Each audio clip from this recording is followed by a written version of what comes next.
We are about to welcome one of my favorite songwriters. As I mentioned to you before, she's written for artists like Brandy, Teyana Taylor, Rihanna, Beyonce, and so many others. Please, for the first time here on KEMPIRE Radio, welcome. Guys ready? Cristyle. What up? Oh, listen at that. Listen at the crowd. Cristyle, welcome to the show. I'm so happy to be on the show. You're going to get me in trouble because I'm supposed to be on vocal rest, but you was playing Google Me, and I hadn't heard it in so long, so I'm on the other end of the phone just singing my little heart. Well, let's just jump right into it. You wrote Google Me. Just tell us about how that came about. I actually co-wrote Google Me with Esther Dean and Jazzy Faye. And it was funny because we were in the studio in Atlanta, and they were telling they had already worked with Teyana, and so they were telling me just about her personality and everything, and we were online just trying to Google things about her, just to get a better feel of who she was. At least I was trying to get a better feel of who she was. And Jazzy said something about, just Google me, baby, or something. And I was like, I bet y'all won't write a record about that. I bet we won't do that right now. And it was like, whatever, because, Dean's all the way turned up. So she was like, hey, let's do it. So you have Google me. Teyana came in and just laced it. I mean, she defined swag. I mean, that's just one of the many songs that you've, written or co-written. Let's talk about some of the tracks you wrote for Mariah's E=MC². How did that all come about? And how was that? That was an incredible experience. It started off with, I'm signed to Jermaine Dupri, and he put me in with Mariah one night. It was me, him, and Mariah, and the first song I ever did with her was Cruise Control. And we had such a great time during that session. She just, I guess we just had a great chemistry, and she called me back when she went to Miami, and we just cut about, we probably recorded about 10 records maybe. And I will say my absolute favorite, though, is Side Effects. I absolutely love Side Effects. That's a great, great, great song. We try to play it here on the show, but we have some technical difficulties, but you know what it is. I know. But how was? You're pretty. You're known in the industry, but you're pretty new to the industry. Yes, Did Mariah give you any advice, as a songwriter or as a singer? Well, just we actually became really close. She would give me a lot of advice just on being a woman in the industry and just being careful and making sure my business is taken care of and just she's very spiritual. The craziest thing is working with her was like it was like a vacation setting, but we were working. We were on the beach most of the time, so it felt like it felt like being on vacation, but we were working. So, I've worked with so many incredible people that just give me advice. Like I will say, one of my favorites was Beyonce. I've really learned a lot from just being in the presence of I think she is definitely one of the most talented people in my generation. And she definitely gave me a lot of advice without saying it, just by her actions. You know what I mean? Some people can tell you some advice, but then other people show you through what they're doing. You just kind of pick up. If you're smart enough to sit back and be a sponge and just pick up on just her work ethic and things of that nature and her humility. And, and I picked up on things from Brandy, Janet.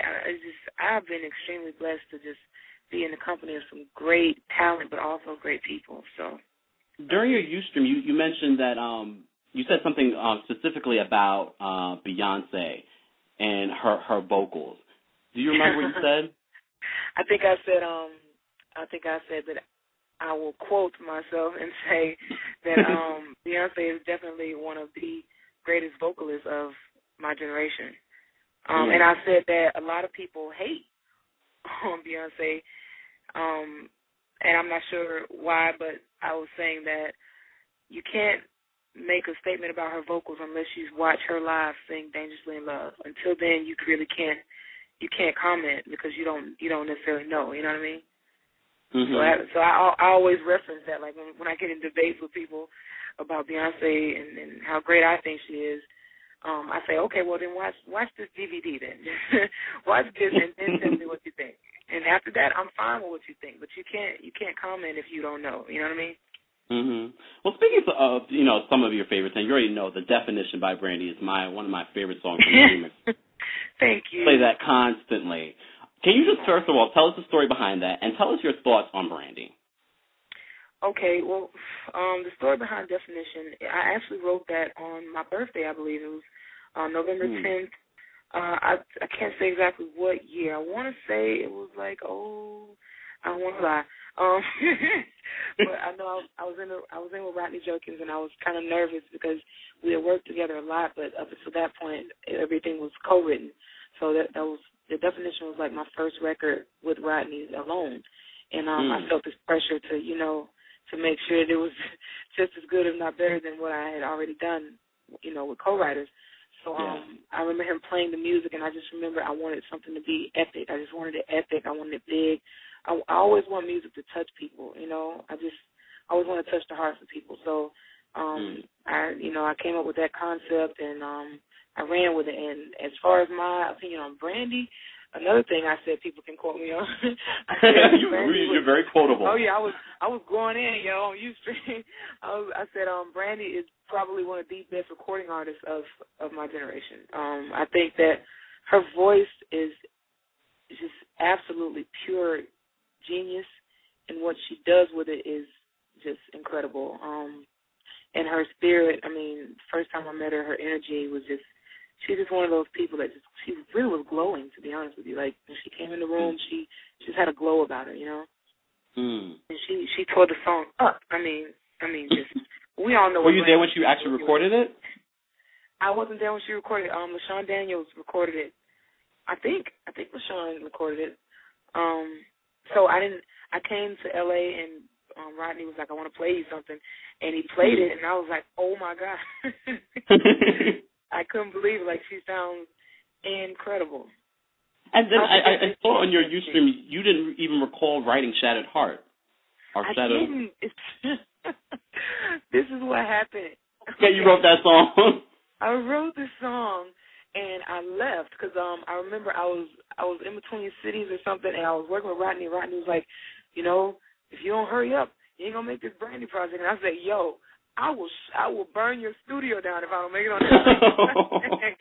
I was like, yo, I have got to make it on this project, because it was just the idea of Rodney and Brandy getting back together and just two greats like that. So I was just rushing, and I wrote it randomly, and I didn't even remember writing it. Then I came back home, and LaShawn hit me about like a few months later, maybe like 1 month later, and he was like, yo, I need the lyrics to this record, Shattered Hearts. And I'm like, I don't know what you're talking about. I never wrote a song called Shattered Hearts.